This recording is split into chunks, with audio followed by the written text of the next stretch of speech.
Alhamdulillahi Rabbil Alamin Alladhi asra bi'abdihi laylan minal masjidil haram ilal masjidil aqsa. Ashhadu an la ilaha illallah wahdahu la syarika lah wa ashhadu anna Muhammadan abduhu wa rasuluh la nabiyya wa rasula ba'da. Allahumma salli wa sallim wa barik ala nabiyyina Muhammad sallallahu alaihi wasallam wa ala alihi wa ashabihi wa man tabi'ahum bi ihsan ila yaumil qiyamah. Ittaqullah haqqa tuqatih wa la tamutunna illa wa antum muslimun. Amma ba'du. Wa qala ta'ala fil Qur'anil Karim, A'udzu billahi minasyaitonir rajim. Bismillahirrahmanirrahim. Subhanallazi asra bi'abdihi laylan minal masjidil haram ilal masjidil aqsa allazi barakna haulahu linuriyahu min ayatina innahu was-sami'ul basir. Kaum muslimin sidang jamaah salat Jumat rahimakumullah. Peristiwa Isra dan Mi'raj merupakan peristiwa sangat istimewa yang belum pernah terjadi sebelum kejadian itu dan tidak pernah terjadi lagi. Jadi peristiwa Isra dan Mi'raj hanya dialami oleh Rasulullah SAW. Dan dari keterangan ayat ini kita melihat bahwasanya perjalanan yang dilakukan oleh Rasulullah atas kekuasaan Allah Subhanahu wa taala merupakan perjalanan dengan ruh dan jasad dan dilakukan oleh Rasul dengan sadar dan bukan dalam mimpi atau tertidur. Dari peristiwa yang besar ini kita bisa melihat beberapa hikmah, pelajaran-pelajaran yang besar dan luar biasa yang bisa kita ambil dan kita gunakan dalam kehidupan kita sehari-hari. Yang pertama, perjalanan Isra dan Mi'raj merupakan sebuah kekuasaan Allah yang Allah memperlihatkan kepada Nabiullah Muhammad akan kekuasaannya, di mana tidak ada satu orang pun yang mampu memperjalankan kondisi seperti itu kecuali hanya Allah Subhanahu wa taala. Dan Allah memperlihatkan kekuasaannya. Tidak ada yang sulit bagi Allah. Semua urusan dengan Allah adalah mudah. Dan dalam perjalanan itu juga Allah memperlihatkan surga dan neraka, di mana Allah juga mengisyaratkan kepada kita tidak ada satupun pekerjaan yang kita lakukan di atas dunia ini kecuali pekerjaan itu mendapatkan imbalan. Setiap kebaikan yang dilakukan oleh seorang hamba, dia akan mendapatkan surga sebagai imbalannya. Setiap kejahatan yang dilakukan oleh seorang hamba, maka kejahatan itu akan kembali kepadanya. Dan apabila kejahatan itu lebih banyak daripada kebaikan, maka neraka tempat kembalinya. In ahsantum ahsantum li anfusikum wa in asa'tum falaha, kata Allah. Setiap kebaikan yang kamu lakukan, maka kebaikan itu untuk dirimu. Dan setiap kejahatan yang kamu lakukan, maka kejahatan itu juga pun kembali kepada dirimu. Dan bukan hanya itu, Allah memperlihatkan kekuatan.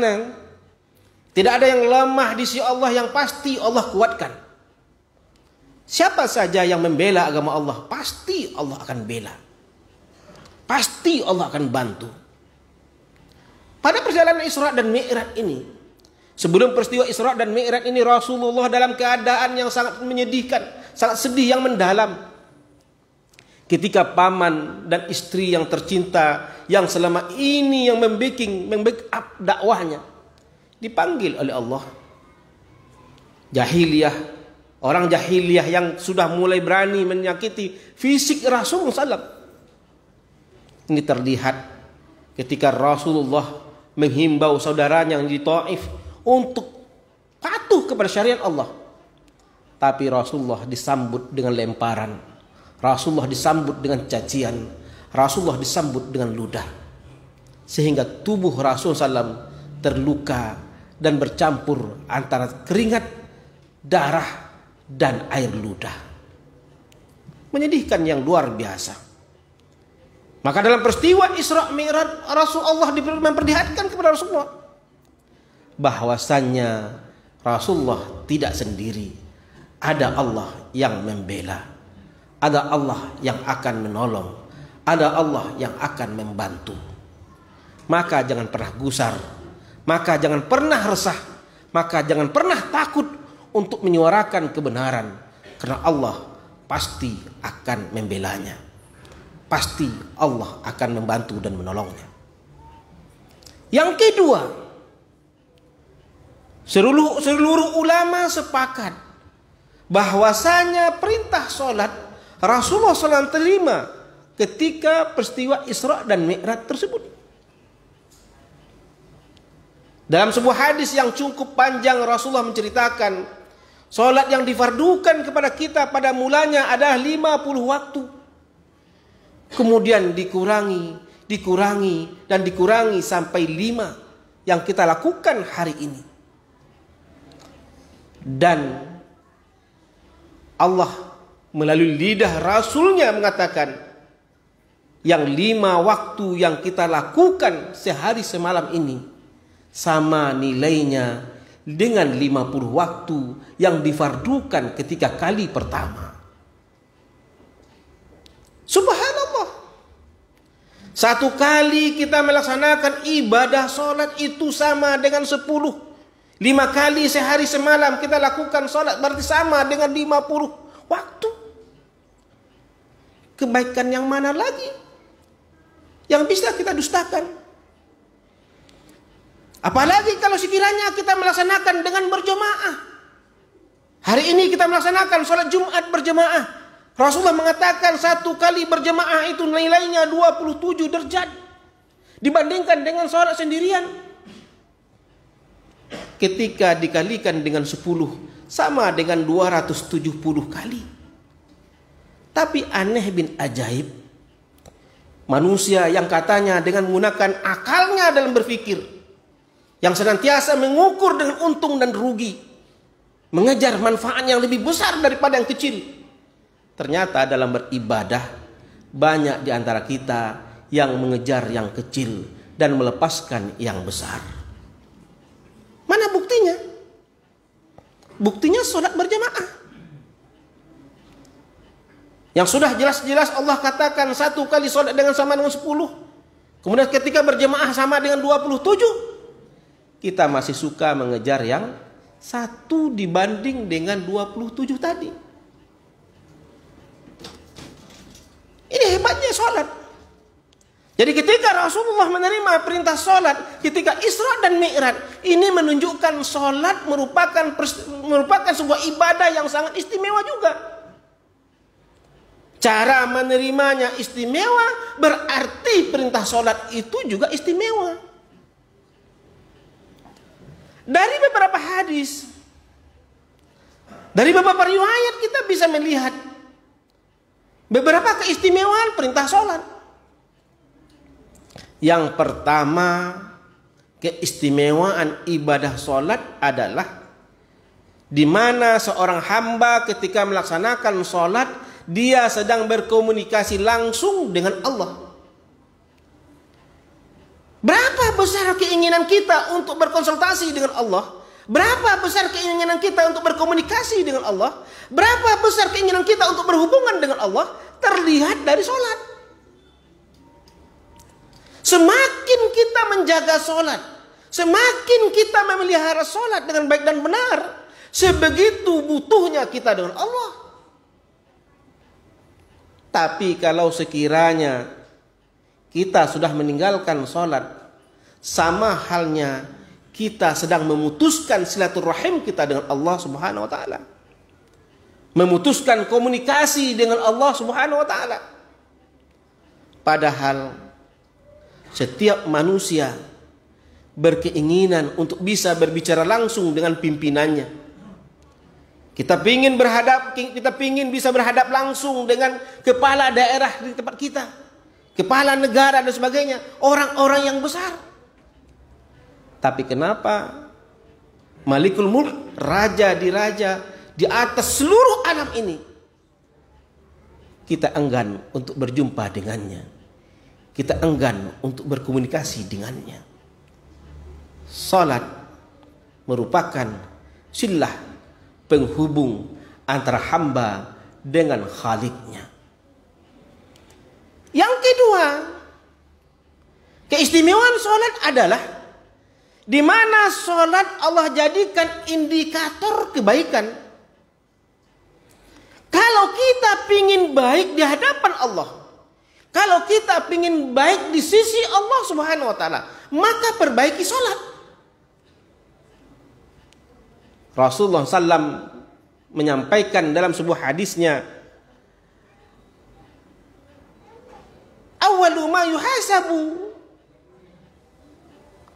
al-abdu yaumul qiyamah as-salat. Yang pertama kali dihisab dari seorang hamba di yaumil qiyamah, di hari kiamat nanti, di hari akhir nanti, adalah as-salat, salat. Fa in salahat salu sairu amali. Apabila baik salatnya, maka baiklah seluruh amalnya. Wa in fasadat, dan apabila buruk salatnya, maka buruklah amalnya. Bagaimana salat yang baik dan benar? Tentu tidak lepas dari tuntunan Rasulullah SAW. Jika kita ingin sholat itu baik pada diri kita, jika kita ingin sholat yang kita lakukan itu menjadi nilai yang baik di sisi Allah, maka lakukan seperti apa yang telah dilakukan oleh Rasulullah SAW. Di antaranya adalah Rasulullah SAW tidak pernah meninggalkan sholat 5 waktu dari berjamaah, kecuali ketika dia sakit yang sangat keras. Bagaimana mungkin kita katakan sholat kita baik kalau hanya sekedar lakukan saja, dan itu pun kita lakukan di akhir-akhir waktu? Bagaimana mungkin kita mengatakan sholat saya bagus sementara kita lakukan jauh dari berjamaah? Coba hitung. 5 waktu sehari semalam, berapa kali kita bisa berjamaah? Maka kebaikan mana yang kita harapkan dari Allah kalau dalam sehari semalam itu sulit bagi kita untuk berjemaah? Kita hanya bisa berjemaah dalam Jumatan saja. Kita hanya bisa berjemaah di awal-awal Ramadan saja. Kita hanya bisa berjemaah di sholat 2 hari raya saja. Bagaimana mungkin itu baik? Sementara Allah mengatakan sholat sebagai indikator ukuran baik dan buruknya seorang hamba. Dan bukan hanya itu, salat juga mampu mencegah seorang hamba dari perbuatan keji dan mungkar. Sebagaimana Allah katakan, inna salata tanha 'anil fahsya'i wal munkar. Sesungguhnya salat itu mampu mencegah seorang hamba dari perbuatan keji dan mungkar. Kapan salat itu bisa mencegah kita dari perbuatan keji dan mungkar? Ketika salat sudah kita lakukan dengan baik. Tadi kita katakan yang baik itu adalah sebagaimana yang dicontohkan oleh Rasulullah SAW. Di antaranya adalah Rasulullah SAW tidak pernah meninggalkan sholat, tidak pernah melakukan sholat kecuali berjamaah. Maka sehari-harinya Rasulullah SAW dalam berjamaah. Begitupun dalam musafirnya. Yang ketiga keistimewaan sholat adalah sholat itu menjadikan diri kita tenang. Sebagaimana Allah katakan dalam surah Al-Ma'arij, khuliqal insana halu'a, manusia ini diciptakan dalam bentuk berkeluh kesah. Allah cukupkan hartanya, dia jadi kikir. Takut hartanya habis. Ketika Allah berikan dia kesulitan, dia merasa susah sekali. Orang yang bisa terlepas dari keluh kesah ini, kata Allah, illal musallin, kecuali orang-orang yang sholat. Maka sholat akan menenangkan jiwa kita.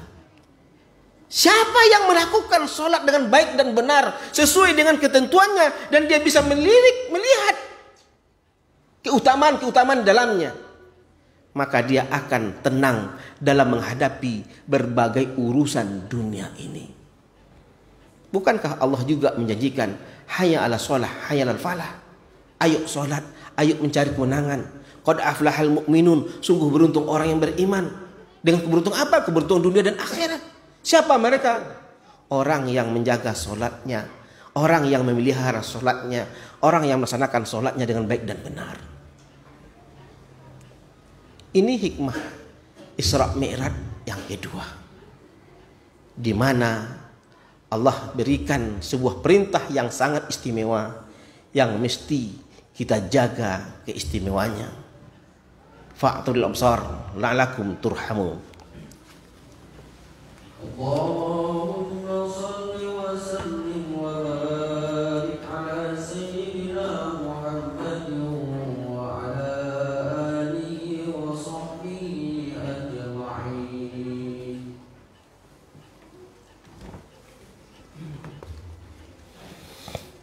Alhamdulillahi rabbil alamin.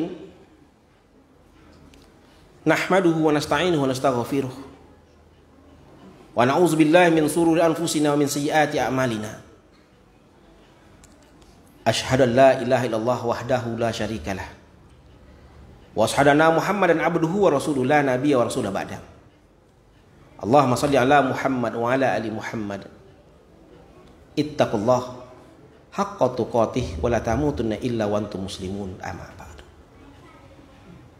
Hikmah Isra Mi'raj yang ketiga adalah ketika Rasulullah dalam Isra dan Mi'raj itu dipertemukan dengan para nabi dan rasul-rasul sebelumnya.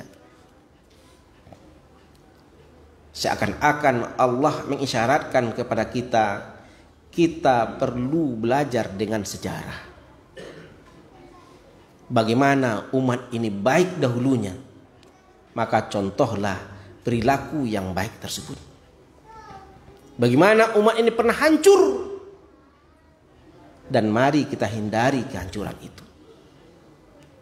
Sebuah pelajaran sejarah yang luar biasa untuk kita kenang hari ini.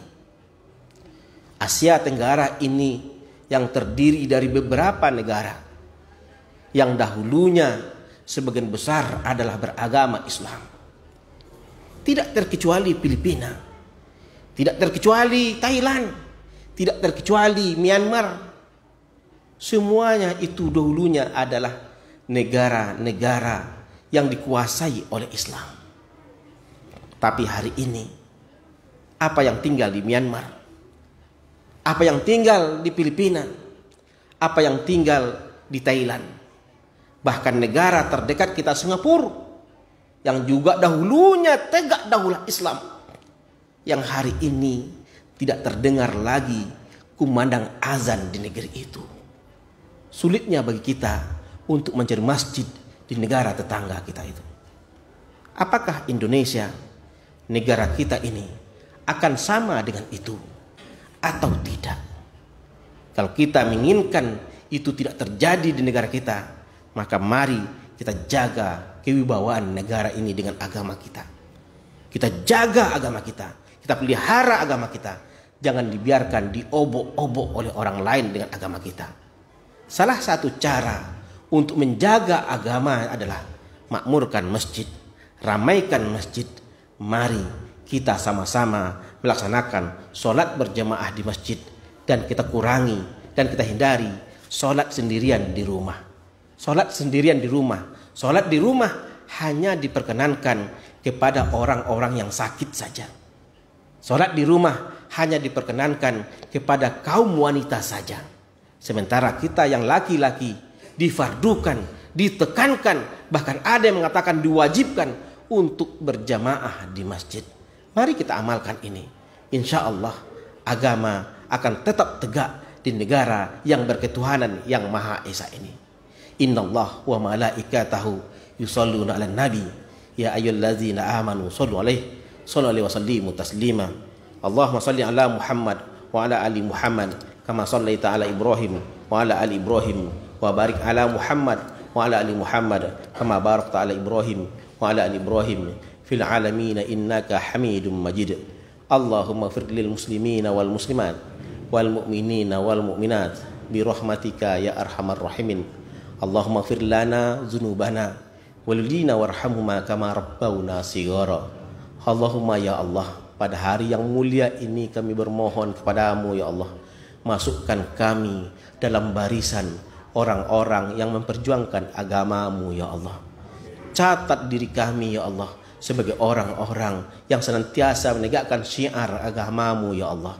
Kalau sekiranya engkau takdirkan kami mati, maka jadikan kematian kami kebaikan untuk agamamu ya Allah ya Rahman. Jika engkau takdirkan kami menderita, maka catat itu ya Allah sebagai uzlah kami ya Allah ya Rahman ya Rahim ya Mujib Sailin. Masukkan kami dalam barisan para syuhadamu ya Allah. Masukkan kami dalam kelompok orang-orang yang meninggikan syiarmu ya Allah ya Rahman ya Rahim ya Mujib Sailin. Rabbana zalamna anfusana wa illam taghfir lana wa tarhamna lanakunanna minal khasirin.